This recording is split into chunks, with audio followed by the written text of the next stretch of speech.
Hi and welcome to the next video in the series of how to put your first assignment together. I hope you found the other videos helpful. Okay, so we've got our question. We've talked about that ad nauseum now. You must be sick of it now. We've found how we're going to get our literature in the last video, and we've started to construct a literature review here. Remember, this is my working document. I would not put all of this information, which are my references, in like this. I would have them in a reference list that I had as a separate page. Okay, you should complete either the table in the journal tool, or you'll go to the help page where you found these videos and go to the Word document down below there and submit that. All assignments need to go through Turnitin and then into Easts. Remember to allow at least 24 hours for your assignment to go through Turnitin. Your first submission will come back pretty quickly, but if you put it in the second time, it will take up to 24 hours. So if you think you're going to use Turnitin twice, make sure you submit it 3 or 4 days beforehand at least. Make any changes you need to and put it in at least 2 days beforehand to give you time so that you're not rushing at the end and worried that your assignment won't come back. You need to submit your receipt, Turnitin receipt, up to Easts as well. So not the receipt, the report that shows the percentage. Now, how do we get from our question and literature review to deciding what methodology? Now, early on in the first module, the second page after the page where the introduction, there's an idea of how do we know about knowledge, and we've got this information here about inductive and deductive reasoning. Go and have a look at all these things. They're very valuable, and you'll be able to have a look at how that works. Deciding whether your question is inductive or deductive is important at this point. Okay, so once you have decided, and you can see I've decided, I'm not really sure. Like, I had one person tell me that how she felt when they delivered and transferred a pre-30-week baby. But I don't know if anyone else feels like that. Maybe just she feels like that. So I'm going to put my presumptions aside and say, well, I need to explore that the way that it is. Okay. So how did I decide it was going to be this method? Well, first of all, I went into the learning modules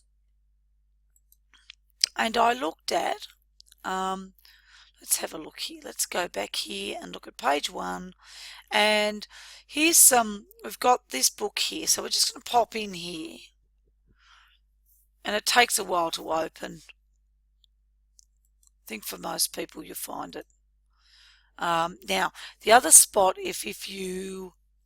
there are a few books in here that you can use. And there's another couple of chapters here of qualitative and quantitative. Okay, so, and here's this book. I rather like this one. So now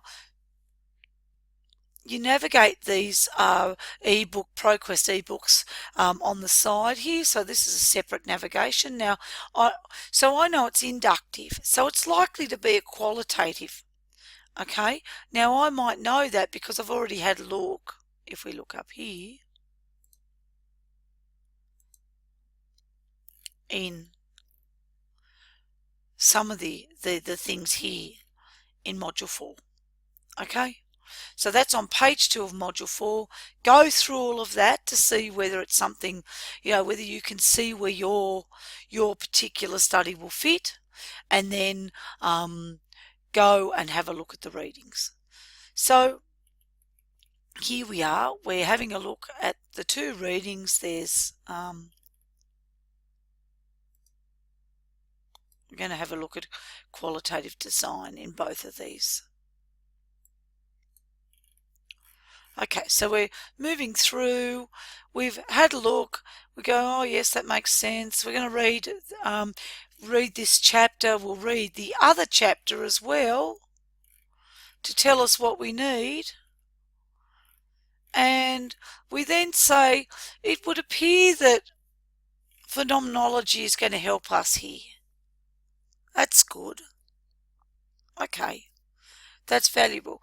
But how do we know what sort of data we're going to have? Well, the next chapter, chapter 9, helps us there. So it's called Management of Qualitative. This is in Commode, Tension Taylor, Richardson, Tension Taylor. So you go down in that, you have a look. There's lots of information. So I've decided phenomenology from my earlier reading. I could see there's interviews here that would be valuable. Okay, I better write that down. And then my data are going to be words. So I need to find a data analysis method that will help me with words. So maybe further on in the chapter. So it gives me information about collecting the data. And I can read all this here. Oh, analysing data, that's what we need to look at next. So how are we going to analyse our data? So fortunately the textbook will also give you some idea of what you need to do. Now remember, you're not doing this, you're just telling us what you're doing. So you're just going to say it's going to be thematic analysis. You'll define in your, we've gone through, we're going to define what it is. We're questioning here what we're going to analyse it with. You need to talk about ethics and other issues. So you're going to again look in your, so you might look at the modules for ethics, or you might go across again to your text. So, and have a look in there for the ethics and the importance of doing that. Okay, so so that's how you're going to analyse. I'll find information to do so. Okay, where's our thing gone? There. Okay, so you're asked to talk about the data collection and strategies with consideration. So there's plenty of stuff on ethics and any cultural competence issues you can think of that you raise. So say for example you're looking to do a study on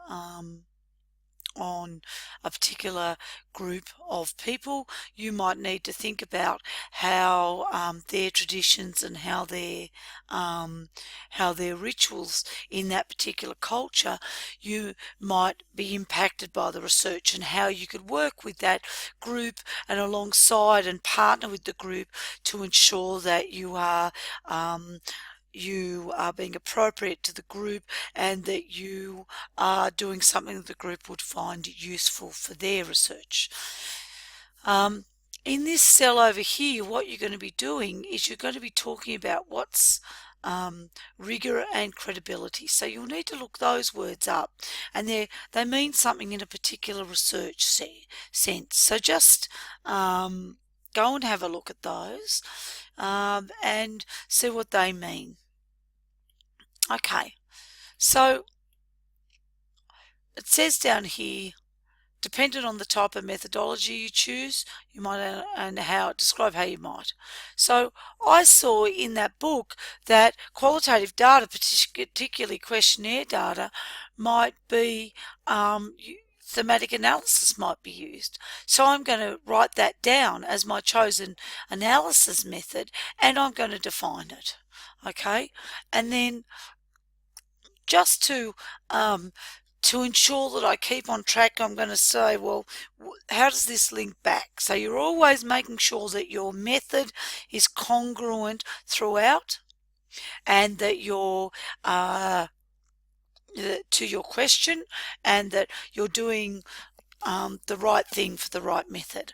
So for example, if you're doing an experimental study, you're probably not going to be doing interviews like this. Okay, so and so you need to follow the method or methodology, and then the method from that.